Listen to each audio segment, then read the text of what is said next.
Hello everyone, आप सबका स्वागत है। आरआरबी एएलपी और टेक्नीशियन 2018 का सीबीटी 1 और सीबीटी 2 का मैथ्स का कंप्लीट सॉल्यूशन होने के बाद इस एग्ज़ाम के मैथ्स का सॉल्यूशन किया जाए, इससे संबंधित एक पोल डाला था जिसमें मैक्सिमम लोगों ने कहा आरआरबी एनटीपीसी सीबीटी 2 का मैथ्स का सॉल्यूशन किया जाए। और वैसे भी रेलवे कैलेंडर के अनुसार एएलपी और टेक्नीशियन के बाद जो वैकेंसी फिल होगा वो एनटीपीसी का ही होगा। ठीक है, तो आज से हम लोग एक नया सीरीज शुरू करेंगे आरआरबी एनटीपीसी सीबीटी 2 के नाम से। आगे बढ़ते हैं। देखिए, एनटीपीसी का सीबीटी 2 का जो एग्ज़ाम हुआ था वो टोटल 18 शिफ्ट में हुआ था, जिसमें लेवल 6 का टोटल 2 शिफ्ट हुआ था और लेवल 2, 3 और 5 का प्रत्येक का 5-5 शिफ्ट हुआ था। तो टोटल हो गया 3-5-15 शिफ्ट और एक शिफ्ट हुआ था लेवल 4 का। तो कुल मिला के 18 शिफ्ट हमारा हुआ है। तो आज के क्लास में हम लोग पहला दिन का जो पहला शिफ्ट हुआ था यानी 9 मई 2022 को पहला शिफ्ट लेवल 6 का इसका मैथ्स का सॉल्यूशन करेंगे। ठीक है, तो शुरू करते हैं। उससे पहले चैनल पर नए हैं तो चैनल को सब्सक्राइब कर दीजिए। आगे बढ़ते हैं। पहला सवाल है, कह रहा 20% वार्षिक चक्रवृद्धि ब्याज की दर पर 3 वर्ष के लिए और 20% वार्षिक साधारण ब्याज की दर पर समान अवधि के लिए निवेशित एक धनराशि पर प्राप्त ब्याजों का अंतर 448 है। तो निवेशित धनराशि का मान ज्ञात कीजिए। ठीक है, तो इसको हम लोग रेशियो से आसानी से सॉल्व करेंगे। देखिए, 20% जो है इसका फ्रैक्शन होता है 1/5, यानी जब चक्रवृद्धि कैलकुलेट होगा तो प्रत्येक वर्ष कितना बनेगा। देखिए, मूलधन है और मिश्रधन है, तो प्रत्येक वर्ष बन जाएगा 5 पर 1 का ब्याज मिलेगा, तो 5 से बन जाएगा 6। तो यहाँ पर 3 वर्ष का बात चल रहा है तो इसका हम लोग क्या करेंगे, क्यूब करेंगे। तो ये कितना बनेगा, 5 का क्यूब 125 और 6 का क्यूब कितना हो जाएगा 216। देखिए, मूलधन यहाँ पर कितना बना है 125 और मिश्रधन इस पर कितना हो गया है 216। तो ये जो डिफरेंस होगा यही हमारा क्या होगा, चक्रवृद्धि ब्याज। तो यहाँ पर जब माइनस करेंगे तो डिफरेंस आएगा 91 का। तो ये क्या बना, सीआई यानी कि कंपाउंड इंटरेस्ट। अब इस पर साधारण ब्याज भी हम लोग निकालेंगे। तो मूलधन हम लोग यही रहेगा हम लोग का 125। तो 125 का प्रत्येक वर्ष कितना मिल रहा है 1/5। तो 3 वर्ष का समय है तो 3 से गुना भी करेंगे तो ये हो जाएगा 3 से 25 बार में 25 गुना 3 75। तो यहाँ से एसआई कितना आ गया 75 यूनिट। तो इन दोनों का अंतर ही 448 है, तो हम लोग इस दोनों का अंतर निकालते हैं। दोनों का अंतर कितना आएगा, देखिए 91 में 75 माइनस करेंगे तो 75 6 81 10 91 यानी कि 16 आ रहा है। इसी 16 का वैल्यू 448 सवाल में यहाँ पर दिया हुआ है 448। तो यहाँ से 1 यूनिट का कितना आएगा, डिवाइड करेंगे तो 16 दूना 32 बचा 12 16 अट्ठा 128। तो 28 आ गया। तो मूलधन पूछ रहा है तो मूलधन यहाँ पर देखिए कितना है 125 है, तो 125 का हम लोग निकाल देंगे। तो ये आ जाएगा 28 गुना 125। जब इन दोनों को गुना करेंगे तो ये आएगा 3500। तो ऑप्शन नंबर सी इसका सही आंसर है। नहीं तो आप इस तरह से भी कर सकते हैं, अगर आपको 3 साल का इफेक्टिव परसेंटेज रेट इसका याद है 20% का कितना होता है तो आसानी से आप निकाल लेंगे। देखिए, 20% के दर से 3 वर्ष में जो साधारण ब्याज मिलेगा वो मिलेगा 60%। और इसका जो चक्रवृद्धि होगा 3 वर्ष का वो होता है 72.8%। इन्हीं दोनों का डिफरेंस यानी कि 12.8% का वैल्यू हो जाएगा 448। ठीक है, तो यहाँ से आप 100% यानी कि मूलधन निकाल सकते हैं इस तरह से भी। आगे बढ़ते हैं। निम्न प्रेक्षणों के बहुलक और माध्य का अंतर ज्ञात कीजिए। ठीक है, तो बहुलक देखिए 12 होगा क्योंकि 12 का जो बारंबारता है सबसे अधिक है। तो ये हो गया हमारा बहुलक कितना 12। अब माध्य निकालते हैं, सबको जोड़ेंगे 4 5 9 6 15 15 7 22 8 30 10 40 2 42 9 51 2 53 10 63 5 68 2 70 10 80 हुआ। 80 को टोटल कितना नंबर है 10, 10 से डिवाइड करेंगे तो कितना आएगा, ये आएगा 8। तो यही 12 और 8 का अंतर पूछ रहा, तो ये कितना आ जाएगा 4, ऑप्शन नंबर सी। आगे बढ़ते हैं। ए बी सी डी एक आयत है जिसमें ए बी 10 सेंटीमीटर है, बी सी 8 सेंटीमीटर है। ठीक है, एक आयत बना लेते हैं इस तरह से। ठीक है, ये ए है, बी है, सी है और डी है। ए बी 10 सेंटीमीटर है और बी सी जो है वो 8 सेंटीमीटर है। ओ आयत ए बी सी डी की 3 भुजाओं ए बी बी सी और सी डी, यानी ए बी ये वाला भुजा, बी सी ये वाला और सी डी ये वाला, इन तीनों को स्पर्श करने वाला एक वृत्त का केंद्र है। ठीक है, तो एक वृत्त है इस तरह से जो कि इन तीनों भुजाओं को स्पर्श करते हुए इस तरह से बनाया गया है और इसका जो केंद्र है उसका नाम क्या है, ओ। तो पूछ क्या रहा हमसे, त्रिभुज ओबीसी का क्षेत्रफल ज्ञात कीजिए। ओबीसी कहाँ है, ओ है, बी है, सी है, यानी कि ये वाला त्रिभुज। यहाँ से जब मिलाएंगे तो एक त्रिभुज बनेगा। तो यहाँ देखिए ये जो BC भुजा है वो कितना है, 8 है। तो ये जब 8 है तो यहाँ पर आयत का हर एक जगह का जो चौड़ाई होगा वो 8 ही होगा, ठीक है। तो यहाँ से यहाँ तक का दूरी कितना होगा, 8 होगा। तो ये क्या हुआ, वृत्त का व्यास हुआ। तो जब वृत्त का व्यास 8 है तो इसका त्रिज्या कितना बनेगा, इसका त्रिज्या बन जाएगा, ये भी त्रिज्या ही है तो ये बन जाएगा 4, यानी कि 8 का आधा। टोटल 8 है डायमीटर, तो इसका रेडियस बन जाएगा 4। तो अब त्रिभुज का क्षेत्रफल निकालना है, तो त्रिभुज का क्षेत्रफल क्या हो जाएगा, 1/2। इस त्रिभुज का आधार देखिए यही वाला आधार है 8, और इसका जो ऊंचाई होगा ये होगा 4। तो 8 गुना 4, तो इसको कटा देंगे 4 बार में, 4 गुना 4 कितना हो जाएगा, 16 centimetre square. Option number C इसका सही आंसर है। आगे बढ़ते हैं। इसको सरल करना है तो ये यहाँ पर भाग है, सबसे पहले इसको करेंगे, 2 तिया यानी कि इसका वैल्यू कितना आ गया, 3। तो 12 4 16 हुआ, 16 में 3 माइनस करेंगे तो ये कितना बनेगा, 13। ऊपर 13 बन गया, नीचे क्या बनेगा, देखिए 3 का स्क्वायर है तो 9 हुआ, 9 तिया 27, ठीक है। ये वैल्यू कितना हो गया, 27। 27 में 6 जोड़ेंगे तो 33 हुआ। 33 में 7 जब माइनस करेंगे, ठीक है, ये वाला 7 तो बनेगा 26। कटा देते हैं, 13 1 13, 13 दूना 26, तो 1/2 इसका सही आंसर है। आगे बढ़ते हैं। कह रहा है ब्याज की गणना वार्षिक चक्रवृद्धि आधार पर करने पर चक्रवृद्धि ब्याज पर निवेशित एक निश्चित राशि 2 वर्ष बाद 56,180 हो जाती है और 3 वर्ष बाद इतना हो जाती है, धनराशि ज्ञात कीजिए। ठीक है, 2 वर्ष और 3 वर्ष का राशि यहाँ पर दिया हुआ, यानी कि कहने का मतलब है 1 वर्ष में राशि ये इतना से बढ़ के इतना हो गया। तो हम लोग 1 वर्ष का रेशियो निकाल सकते हैं कि 1 वर्ष में ये कितना बढ़ रहा है, वही 1 वर्ष का मल्टीप्लाइंग फैक्टर होगा। उसके बाद हम लोग 2 वर्ष का निकालेंगे जिससे मूलधन निकल जाएगा। तो यहाँ पर सबसे पहले रेशियो निकालना होगा, तो 56,180 है और इधर है 59,550.8।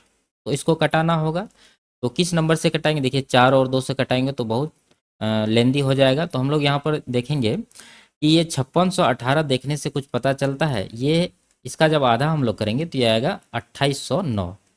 ये 2809 क्या है, अगर आपको वर्ग याद है तो ये है 53 का स्क्वायर, ठीक है। कहने का मतलब है कि इस संख्या को जब 53 से हम लोग कटाएंगे तो ये कट जाएगा। तो 53 से इसको कटाते हैं, 53 1 का 53 बचा 3 और एक आएगा, जीरो आ जाएगा इसके लिए, 318 हुआ। 53 छाके होगा 318, ठीक है, 5 6 30 36 18। तो ये 1060 बार में ये कट गया और यहाँ ये रेशियो दे देते हैं और इसको भी कटाएंगे। 53 1 का 53 बचा 6 65 हुआ, 53 1 का 53 बचा 12 125 हुआ, 53 दूना 106 और 25 में जब 6 माइनस करेंगे तो 19 यानी 190 होगा। और 53 तिया जब लगाएंगे तो ये हो जाएगा 159, ठीक है। बचेगा 31, 31 पर 8 आएगा, ये होगा 318। 53 छाके होता है 318, ये इतना बार में कट गया, ठीक है। अब देखिए 106 है, ये फिर से 53 से कटेगा, 53 दूना 106 यानी जीरो है तो जीरो भी लगाएंगे और ये भी कटेगा, 53 दूना 106 बचा 6 63 हुआ, 53 1 का 53 53 दूना 106, ये हो गया 21.2, ठीक है। अब देखिए यहाँ से दशमलव उड़ाइए और यहाँ पर जीरो लगाइए और उसके बाद 4 से कटाएंगे तो ये आएगा 50 और ये आएगा 4 पंचे 20 4 तिया 12 53, यानी कि ये 50 से 53 इसका रेशियो 1 वर्ष का बन रहा है, ये 1 ईयर का है। तो देखिए 2 वर्ष के बाद कितना हो गया, इतना हो गया। तो 2 वर्ष का जो रेशियो होगा वो किस अनुपात में हुआ होगा, देखिए 2 वर्ष का निकालने के लिए हम लोग क्या करेंगे, इसका स्क्वायर करेंगे, यानी ये हो जाएगा 2500 और ये 53 का स्क्वायर हो जाएगा 2809, ठीक है। ये 2 वर्ष का है, यानी कि 2 वर्ष में किस रेशियो में बढ़ेगा, 2500 से 2809। लेकिन यहाँ देखिए 2 वर्ष में कितना बन गया है ये 56,180, तो इसका वैल्यू हो जाएगा 56,180। तो यहाँ देखिए 2809 का 2 गुना है 5618 और एक जीरो लगा हुआ, यानी कि ये 20 गुना है। तो इसको भी हम लोग क्या करेंगे, 20 गुना करेंगे, तो ये कितना हो जाएगा, 25 दूना 50,000। तो 50,000 इस सवाल का सही आंसर होगा, ऑप्शन नंबर बी। आगे बढ़ते हैं। ये दिया हुआ है और पूछ रहा है cosec square theta plus sec square theta. तो हम लोग क्या करेंगे, इसको जोड़ देंगे, तो एलसीएम इसका क्या आ जाएगा, 1 माइनस 10 स्क्वायर थीटा। और ऊपर क्या आएगा, देखिए इससे जब डिवाइड करेंगे इसको तो ये आएगा, इसको 1 से गुना करेंगे तो वही हो जाएगा, यानी कि 1 माइनस 10 थीटा और इधर हो जाएगा 1 प्लस 10 थीटा और बराबर 4 है। तो 10 थीटा प्लस और यहाँ माइनस से कट जाएगा, बचेगा 2। यहाँ पर इन दोनों को जोड़ने से 2 आएगा, ये 1 1 2 हुआ और 2 को हम लोग यहाँ से कटा देते हैं 2 बार में, कट गया। यहाँ बचा एक बराबर, और ये जो है 1 - tan² थीटा, इसको उस तरफ ले जाएंगे तो ये हो जाएगा 2 - 2 tan² थीटा। ठीक है, तो यहाँ से 2 tan² थीटा का वैल्यू आ जाएगा 2 - 1, यानी कि 1 आ गया। तो यहाँ से टेन थीटा कितना आ जाएगा, 1/√2। ठीक है, देखिए 2 यहाँ ले जाएंगे, 1/2 होगा, फिर स्क्वायर हटाएंगे तो ये 1/√2 होगा। तो ये हो गया P और ये हो गया B। तो यहाँ कमी किसका है, H का। तो H हम लोग पाइथागोरस लगा के निकाल लेंगे। तो √2 का स्क्वायर 2 होगा, और 1 का स्क्वायर 1, तो ये हो जाएगा कितना, √3। तो अब यहाँ पर वैल्यू रखेंगे। देखिए कॉस होता है क्या, ये कॉसेक होता है क्या, H/P। ठीक है, H है हमारा √3, और P है कितना, 1, यानी कि √3 का स्क्वायर, प्लस सेक होता है क्या, H/B। H है √3, और B कितना है, B है यहाँ पर √2। इसका स्क्वायर करेंगे क्योंकि यहाँ पर स्क्वायर है। तो ये हो जाएगा √3 का स्क्वायर 3 हो जाएगा, और यहाँ पर हो जाएगा 3/2। तो 2 × 6 6 और 3 9, यानी 9/2 इस सवाल का सही आंसर होगा, ऑप्शन नंबर डी। आगे बढ़ते हैं। एक व्यक्ति किसी निश्चित दूरी को एक निश्चित चाल से तय करता है। यदि वह अपनी चाल में 30% की वृद्धि करता है तो उसे उसी दूरी को तय करने में 15 मिनट कम समय लगता है। देखिए इसका जो स्पीड है वो क्या किया है, 30% बढ़ा दिया, यानी कि 10 से वो 13 कर दिया है। ठीक है, देखिए 30% का फ्रैक्शन होता है 3/10, यानी 10 पर 3 का वृद्धि, तो 10 से 13 हो जाएगा। तो उसका जो टाइम होगा इसका रिवर्स हो जाएगा, यानी कि 13 से 10 हो जाएगा। यहाँ देखिए कितना का कमी हुआ, 3 का, लेकिन यहाँ सवाल में 15 मिनट का कमी है, यानी 15 मिनट कम समय लगता है। तो यही 3 का वैल्यू हो जाएगा 15 मिनट, यानी ये 3 गुना है। तो क्या पूछ रहा है, अपनी मूल चाल से चलते हुए उसी दूरी को कितने समय में पूरा करेगा। तो मूल चाल तो इसका इस तरफ बला है 13 यूनिट, तो 13 का वैल्यू हम लोग निकालेंगे। ठीक है, तो देखिए ये 15 कितना गुना, 5 गुना है। ठीक है, 5 गुना होगा यहाँ पर। तो 13 का भी यहाँ पर 5 गुना करेंगे तो ये आएगा 65 मिनट। 65 मिनट कितना हो जाएगा, 1 घंटा 5 मिनट। तो 1 घंटा 5 मिनट इसका सही आंसर है। आगे बढ़ते हैं। इन तीनों का HCF निकालना है। तो हम लोग क्या जानते हैं कि ऑप्शन में जो सबसे बड़ी संख्या है, वो जो सबसे बड़ी संख्या इन तीनों को काटेगा वही इसका HCF होगा। तो सबसे बड़ी संख्या क्या है, 35 है। क्या 35 इन तीनों को काट रहा है। तो ये 35 से जब इसको डिवाइड करेंगे तो ये आ जाएगा कितना, 3 × 7 यानी 210, और 35 245, ये 7 बार में इसको काट देगा। और ये 35 इसको 5 बार में काटेगा, और ये 35 इसको 35 × 35 35 × 35 11 बार में काट दिया। इसका मतलब ये जो 35 है ऑप्शन में सबसे बड़ी संख्या है, तीनों को काट भी रही है, तो ये इसका सही आंसर होगा। आगे बढ़ते हैं। AB और CD केंद्र O वाले वृत्त की समांतर स्पर्श रेखाएं हैं। ठीक है, तो एक वृत्त बनाते हैं, और यहाँ पर स्पर्श रेखा है 2, जिसका नाम है AB और CD। और कह रहा है कि बिंदु P और Q क्रमशः AB और CD पर इस प्रकार स्थित है कि PQ वृत्त को R पर स्पर्श करता है। ठीक है, एक स्पर्श रेखा इस तरह से है, यानी एक बिंदु ये P है और ये Q है। तो ये जो PQ है ये वृत्त को किस पर स्पर्श करता है, R पर। तो पूछ रहा है POQ का माप क्या होगा। O है वृत्त का केंद्र, तो POQ। ठीक है, ये याद रखिए, इस तरह का जब भी डायग्राम मिलेगा तो ये हमेशा कितना होगा, 90 डिग्री का। तो ऑप्शन नंबर ए इसका सही आंसर होगा। आगे बढ़ते हैं। 30 संख्या का औसत 55 है। ठीक है, 30 संख्या का औसत कितना है, 55। 15 संख्या का औसत 51 है। 15 संख्याओं का औसत है 51, और अंतिम 12 संख्याओं का औसत है 56। ठीक है, और पूछ रहा है कि 68 74 और शेष 3 संख्याओं का औसत कितना होगा। शेष 3 संख्या ये जो इसमें छूटा हुआ है, टोटल तो 30 है, जिसमें कि 15 और 12 का औसत दिया हुआ है।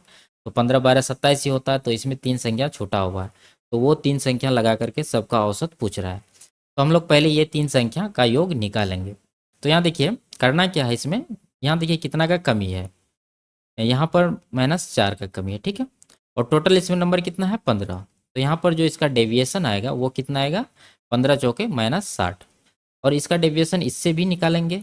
55 यहाँ है, 56 यहाँ पर +1 होगा, और टोटल नंबर इसमें है 12, तो 12 से गुना करेंगे तो इसका कितना आ जाएगा, +12।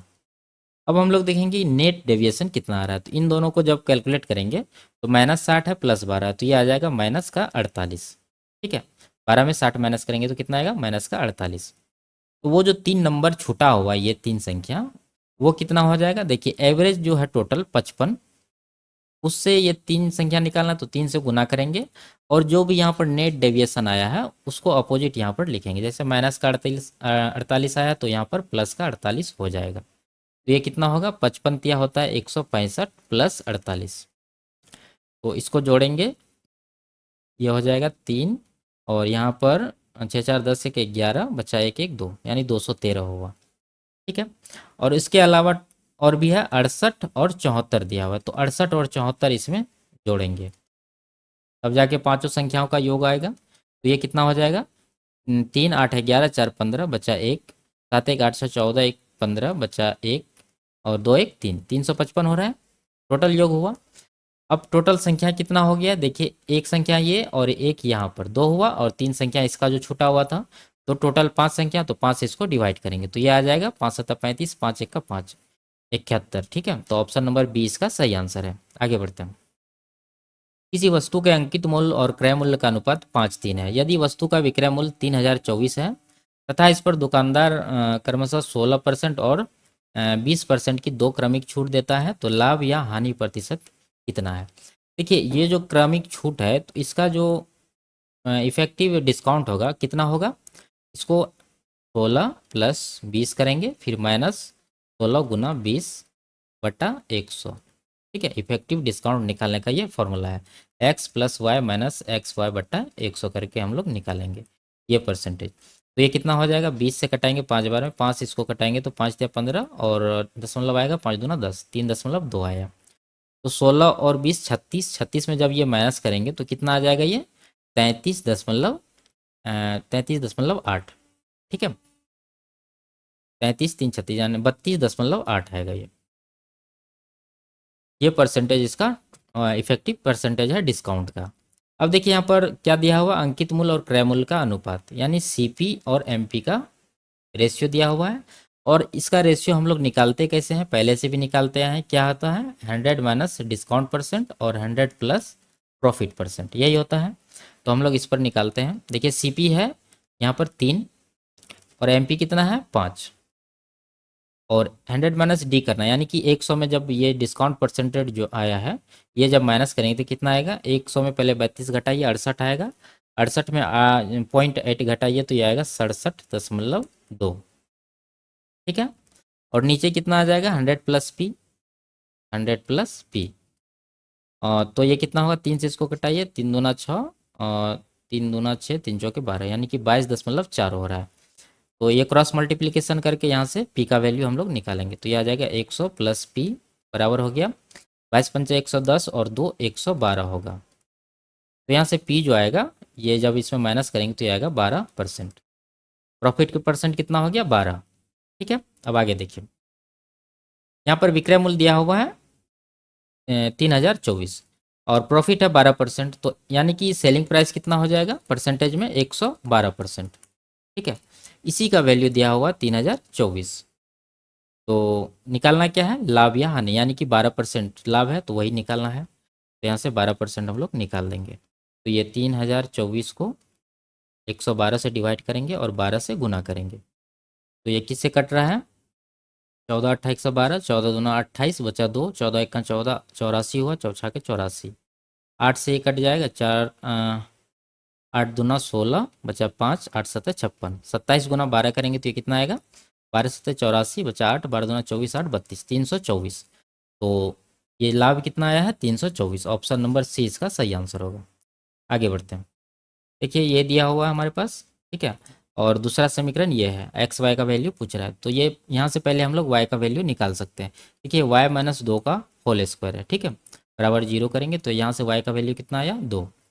अब वाई का वैल्यू जो 2 आया है वो इस समीकरण में रखेंगे तो यहाँ से क्या आएगा 3x बराबर कितना हो जाएगा 13, और जब वाई का वैल्यू यहाँ रखेंगे तो ये 2 दूना 4 बनेगा, 4 उधर जाके 13 में माइनस हो जाएगा।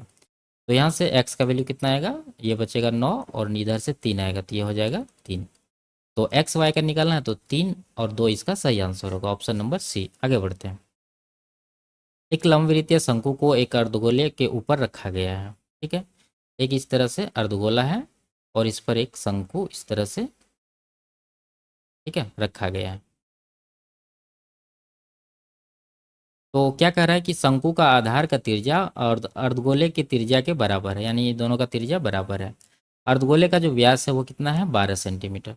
तो इसका रेडियस कितना हो जाएगा, 12 का आधा 6 सेंटीमीटर। ठीक है। जबकि शंकु की ऊंचाई है 8 सेंटीमीटर, यानी ये जो हाइट है इसका कितना है, 8 है। यदि पाई सेंटीमीटर स्क्वायर को पेंट करने की लागत 25 रुपया है तो संयुक्त वस्तु को पेंट करने की लागत ज्ञात कीजिए। देखिए ये 6 है, ये 8 है, और ये क्या होता है, समकोण त्रिभुज। तो पाइथागोरस से ये कितना आएगा, ये जब ये 8 है 6 है तो ये कितना होगा, 10, यानी कि ये एल हो गया हमारा 10 तिर्यक ऊंचाई। ठीक है। अब संयुक्त वस्तु को पेंट करना है तो उसमें क्या आ जाएगा, देखिए शंकु का जो है, ऊपर वाला शंकु, इसका वक्र पृष्ठीय क्षेत्रफल आएगा। ठीक है, कर्व सरफेस एरिया वो होता है पाई आर एल। और अर्धगोला का जो है इधर कर्व सरफेस एरिया आ जाएगा, यानी कि ये होता है 2 पाई r स्क्वायर।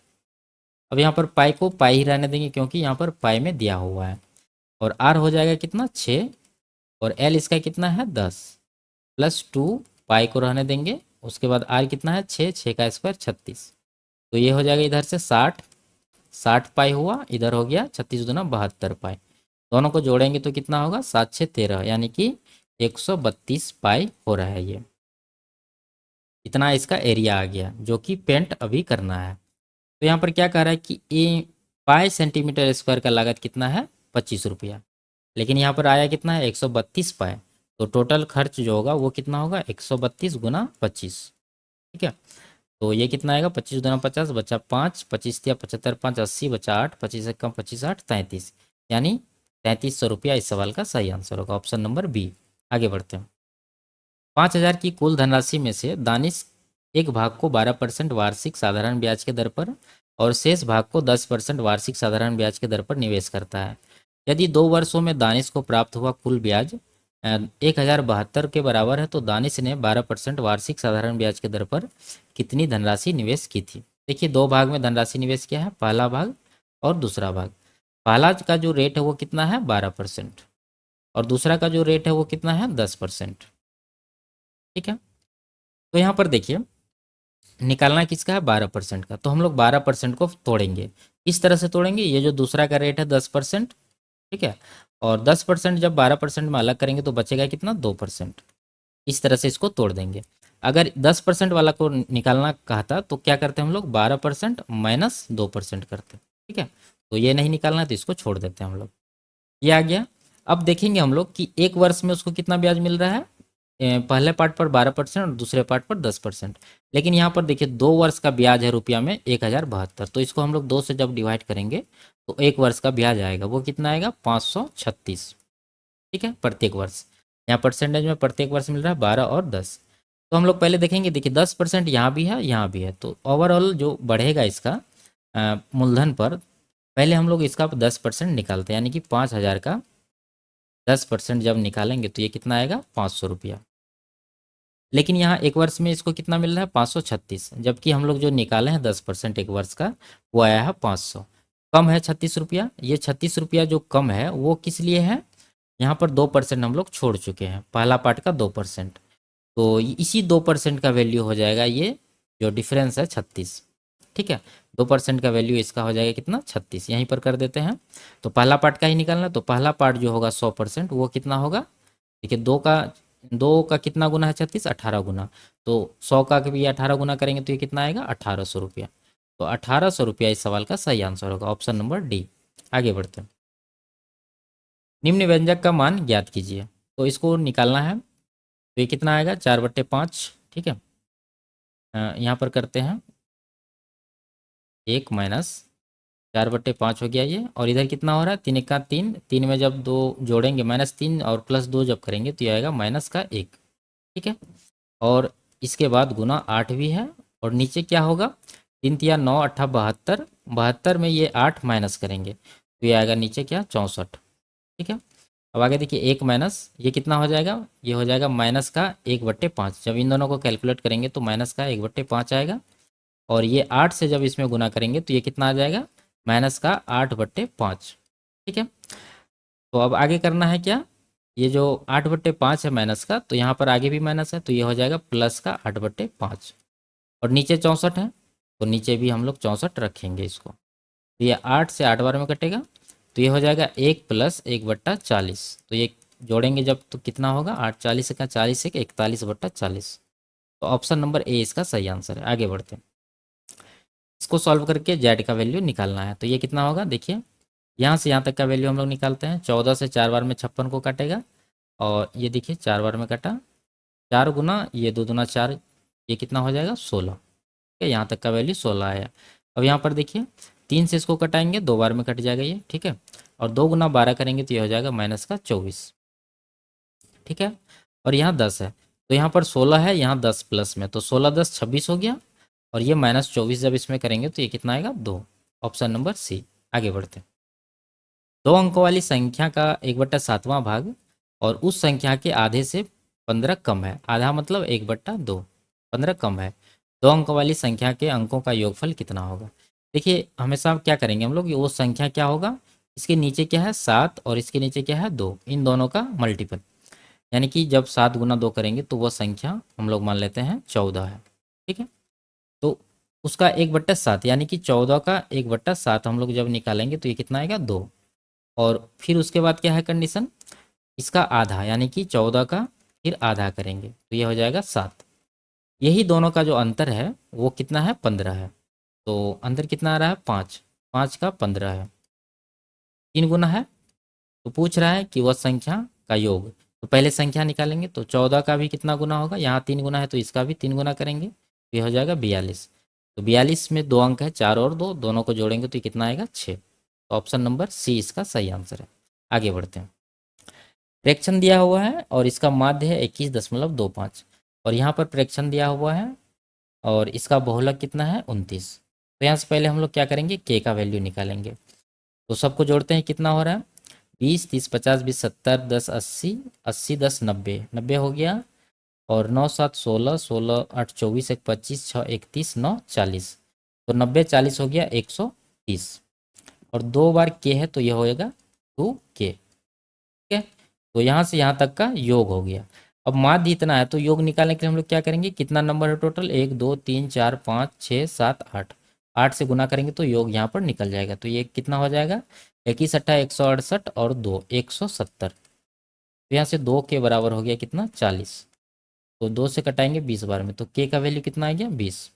अब यहाँ से पी का वैल्यू निकालते हैं। देखिए यहाँ पर बहुलक है 29, तो एक बार 29 आया है, बहुलक जब 29 है तो इसका मतलब 29 सबसे अधिक बार आया होगा। तो ये जो दोनों पी है इसका भी वैल्यू कितना होगा 29 और 29। ठीक है, तो पी का वैल्यू कितना हो गया, पी आ गया 29। तो वही पी माइनस के पूछ रहा है, यानी इन दोनों का अंतर कितना आ रहा है 9। तो ऑप्शन नंबर बी इसका सही आंसर है। आगे बढ़ते हैं, यदि y का 2/3 बराबर z का 8/15 है तो y अनुपात z पूछ रहा है। तो 2 से इसको कटा दीजिए 4 बार में, 3 से इसको कटा दीजिए 5 बार में, z को इस तरफ ले आइए तो y/z हो जाएगा 4/5, यानी 4:5 इसका सही आंसर है। आगे बढ़ते हैं, एक शंक्वाकार तंबू के आधार की त्रिज्या 9 मीटर है और इसकी ऊंचाई 12 मीटर है। ठीक है, एक शंक्वाकार तंबू है इस तरह से,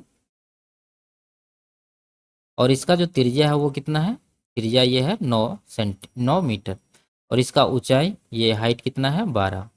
तो यहाँ से देखिए एल हम लोग कितना निकाल सकते हैं, 9 12 15 का ट्रिपलेट होता है। ठीक है, 3 4 5 का ट्रिपलेट है, उसी में 3 से गुना करके बनाया गया है 9 12 15। तो एल कितना आ गया 15 मीटर।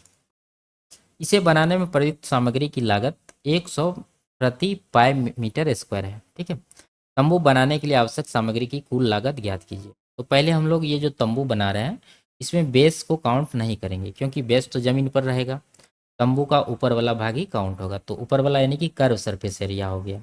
वक्र पृष्ठीय क्षेत्रफल वो क्या होता है पाई आर एल। तो पाई को पाई ही रहने देंगे, क्योंकि यहाँ पर जो रेट है पाई में दिया हुआ है। आर कितना है, आर है यहाँ पर 9, और एल कितना निकाल चुके हैं 15। तो ये आ गया 15 नमा 135 पाई। ठीक है, एक पाई का कितना लगता है 100, तो 135 पाई का निकालने के लिए इसमें 100 से गुना करेंगे तो ये कितना आ जाएगा 13,500। Option number B. आगे बढ़ते हैं, यदि किसी संख्या का 23.5% 11.25 है तो संख्या ज्ञात कीजिए। तो इसी का वैल्यू ये है।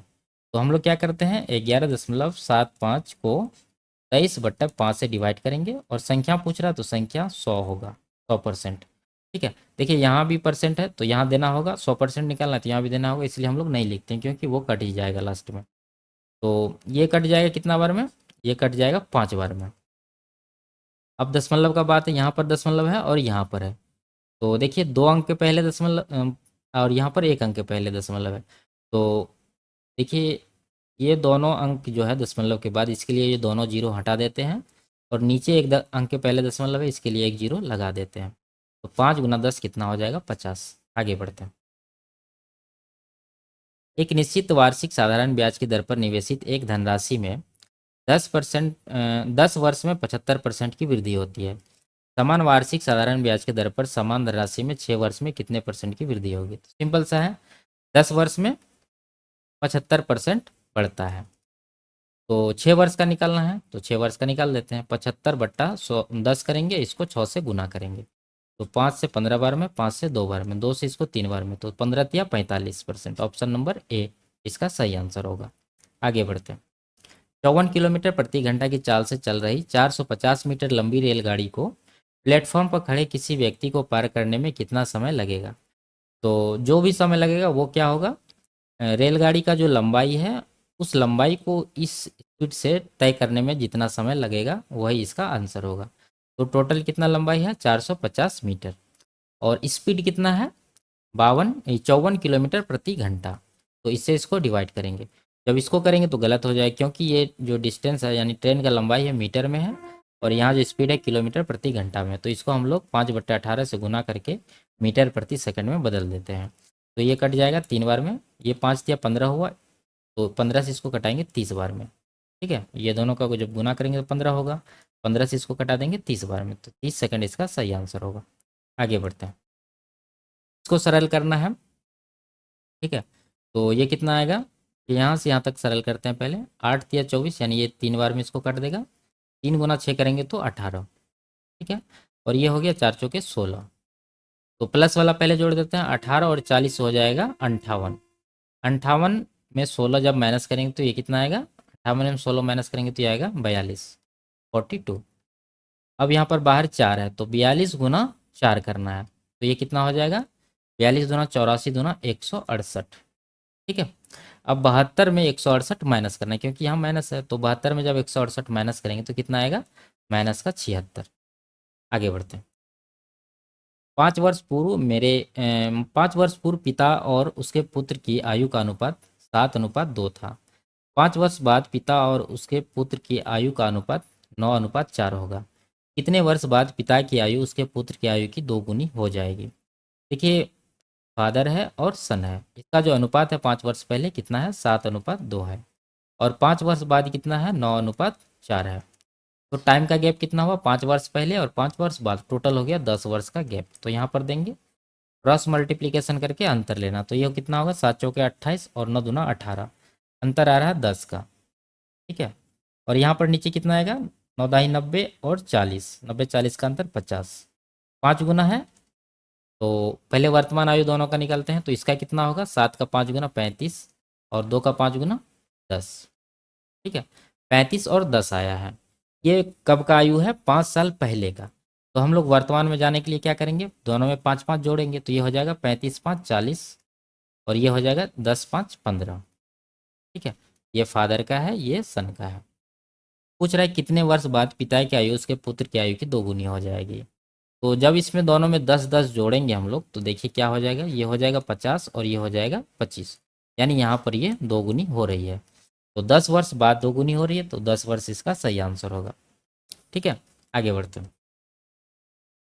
ये दिया हुआ है 10y का मान पूछ रहा है, तो हम लोग यहाँ से निकाल लेते हैं। देखिए यहाँ पर जब cos से दोनों तरफ डिवाइड करेंगे तो क्या आएगा, cos y से डिवाइड करते हैं। ठीक है, cos y, यहाँ भी cos y और यहाँ भी cos y, क्या बनेगा, ये बन जाएगा 2 10y, और यहाँ पर प्लस ये दोनों कट जाएगा तो बचेगा 1, बराबर हो जाएगा √5 10y। ठीक है, है कि साइन बट्टे कॉस क्या होता है, 10 होता है। ठीक है, अब देखिए ये 2 10y जो है इसको उस तरफ भेजते हैं, तो 1 बराबर क्या हो जाएगा, 10y को कॉमन ले लेंगे पहले, और ये बच जाएगा रूट के अंदर क्या, √5 - 2। ठीक है, तो यहाँ से 10 y का वैल्यू क्या आ जाएगा, 1/√5 - 2। तो 10y का पूछ रहा है तो ये होना चाहिए, ऑप्शन में नहीं है, तो इसका परिमेयकरण हम लोग करेंगे। तो परिमेयकरण क्या हो जाएगा, देखिए हर में जो है उसका अंतर 1 होना चाहिए, तब जाके इसको उल्टा के हम लोग लिख देते हैं। तो अंतर देखिए कितना हो रहा है, इसका स्क्वायर 5 होगा, इसका स्क्वायर 4 हो रहा है, अंतर 1 आ रहा है, तो इसका मतलब इसको हम लोग √5 + 2 लिख सकते हैं। तो ये इसका सही आंसर होगा। आगे बढ़ते हैं। यदि ये दिया हुआ है तो इसका वैल्यू पूछ रहा है, तो हम लोग क्या करेंगे, ये -4 को इस तरफ लाएंगे तो +4 हो जाएगा, बराबर बचेगा। ठीक है, ये 6 और करनी में 3। अब इसको क्या करेंगे, हम लोग दोनों तरफ क्यूब कर देते हैं, क्योंकि यहाँ क्यूब से पूछ रहा है, तो क्यूब जब करेंगे वो आ जाएगा। तो ये हो जाएगा कितना, y का क्यूब यानी कि a³ + b³ यानी कि 64 +3ab होता है, यानी कि 4×12y हो जाएगा यहाँ पर, प्लस इंटू a+b यानी कि y+4, बराबर इसका जब क्यूब करेंगे तो ये हो जाएगा 6। तो ये कितना आ रहा है, y का क्यूब प्लस ये 64 है, उधर से हम लोग 6 ले आते हैं तो कितना हो जाएगा, 64 में 6 जब माइनस करेंगे तो ये हो जाएगा 58, और यहाँ पर प्लस है, इन दोनों को गुना करेंगे तो ये होगा 12y² प्लस फिर इन दोनों को गुना करेंगे तो कितना होगा, 12×4 = 48y, बराबर इधर 0 बच गया। तो पूछ क्या रहा है, y³ 12y² 48y और प्लस 100 पूछ रहा है। तो यहाँ देखिए y³ 12y² प्लस 48y है, लेकिन यहाँ पर 100 है और यहाँ पर कितना है, 58 है। तो हम लोग को 100 बनाना है, तो क्या करेंगे, दोनों तरफ हम लोग 42 जोड़ देते हैं, 42 दोनों तरफ क्या करेंगे, ठीक है, इसमें जोड़ दिए और इधर भी जोड़ दिए, तो ये बन जाएगा, ये बन जाएगा वही जो यहाँ पर पूछ रहा है, और इस तरफ कितना हो जाएगा, 42। तो 42 इस सवाल का सही आंसर होगा।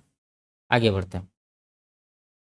यदि ये सब का औसत जो है वो k है, तो इसका मान पूछ रहा है, तो इसका औसत हम लोग निकालते हैं, कितना आ जाएगा, ये हो जाएगा 10 20 30 10 40 40 20 60 60 10 70, ठीक है, 70 हुआ, 6 5 11 11 3 14 14 5 19 6 25, 70 और 25 हो जाएगा 95, और टोटल कितना नंबर है, 2 और 3 5, 5 से इसको डिवाइड करेंगे तो कितना आएगा, 19। ठीक है, ए का वैल्यू कितना आया, 19। अब यही 19 को यहाँ पर रखेंगे, रूट में क्या आएगा, 19 दूना 38 प्लस 11, तो ये आएगा रूट का 49। तो इसका वर्गमूल कितना होता है, 7। आगे बढ़ते हैं। एक पुरुष किसी कार्य को 20 दिन में और एक महिला उसी कार्य को 30 दिन में पूर्ण कर सकती है। 2 पुरुष 3 महिलाएं उस कार्य को कितने दिन में पूरा करेंगे। देखिए यहाँ पर मेन और वोमेन का रेशियो, इफिशियंसी का रेशियो हम लोग निकाल सकते हैं डायरेक्ट। देखिए पुरुष के साथ जो टाइम दिया हुआ वो चला जाएगा वोमेन में, ठीक है, और वोमेन के साथ यानी महिला के साथ जो टाइम है वो चला जाएगा पुरुष में। तो कटा देते हैं इसको, कितना आ गया, 3:2। अब सबसे पहले हम लोग निकालेंगे टोटल वर्क। ठीक है, टोटल वर्क कितना हो जाएगा, देखिए यहाँ कर एक पुरुष किसी काम को 20 दिन में करता है, तो पुरुष का एफिशिएंसी यहाँ कितना आया, 3 आया है, और इसको लगता है 20 दिन, तो टोटल काम हो गया 60। अब पूछ क्या रहा है कि 2 पुरुष और 3 महिला उस कार्य को कितने दिन में करेंगे। ठीक है, 2 पुरुष और 3 महिला जब एक साथ काम करेगा तो कितना होगा काम, एक पुरुष का है एफिशिएंसी 3, तो 2 पुरुष का कितना हो जाएगा, 6। ठीक है, और एक महिला का है 2, तो 3 महिला का कितना होगा, 6, तो टोटल काम कितना होगा, 6 6 12। ठीक है, तो टोटल एफिशिएंसी से टोटल वर्क को डिवाइड करेंगे, यानी 12 से जब इसको डिवाइड करेंगे, ये 12 से, तो ये कितना आएगा, 5। तो ऑप्शन नंबर सी इसका सही आंसर है। आगे बढ़ते हैं। इनमें से सबसे बड़ी और सबसे छोटी संख्या को गुणनफल k है, तो इसका मान क्या होगा। तो हम लोग यहाँ से सबसे छोटी संख्या और सबसे बड़ी संख्या निकालेंगे। तो देखिए यहाँ से शुरू करते हैं, ये कितना हो रहा है, क्रॉस गुना से निकालेंगे इसको, 3 1 3 4 दूना 8, तो इधर 8 हुआ है और इधर कितना हुआ है, 3 हुआ है, तो ये छोटी संख्या हो गया। ठीक है, तरह से यहाँ पर यह हो गया छोटी संख्या। ठीक है, तो इसको हटा देते हैं हम लोग। अब इन दोनों में कंपैरिजन करें, ये 5 दूना 10 4 तिया 12, तो यहाँ 10 हो रहा है, यहाँ 12 हो रहा है, तो ये छोटी संख्या हो गया, ये इससे बड़ी है। ठीक है, अब आगे देखिए, 8 चौके 32 पचे 25, तो इधर 25 हुआ है, तो इसका मतलब ये छोटी है और ये बड़ी है। और उसके बाद इन दोनों में कंपैरिजन करना, 4 चौके 16 5 तिया 15, तो इधर 15 बन रहा है, इधर 16 बन रहा है, तो ये 16 है, तो ये बड़ी है, ये छोटी हो गया। और सबसे पहले कौन सा छोटी था, 1/4। तो इन दोनों का गुणनफल क्या है, यानी कि सबसे बड़ी जो है ये 4/5 और सबसे छोटी 1/4, इन दोनों का गुणनफल यानी कि कितना आ जाएगा, 1/5। ये क्या है, के है। अब ये वाला के का वैल्यू यहाँ रखिए और इसका मान निकालिए। तो 1/k तो कितना आ जाएगा, देखिए 1/1/5 करेंगे तो ये आ जाएगा 5। तो ये होगा 5+4 और ये होगा 5-2। तो 5×4 = 9, 9 इसका मान होगा 3, तो 9×3 = 27। इस सवाल का सही आंसर होगा ऑप्शन नंबर सी। आगे बढ़ते हैं। पी क्यू आर एक कार्य को 40, 90 और 36 दिन में कर सकते हैं। ये पी है, क्यू है, आर है। 40 दिन, 90 दिन और 36 दिन में इसको कर सकता है। तो कुल कार्य इन तीनों का एलसीएम कितना हो जाएगा, तीनों का एलसीएम हो जाएगा 360।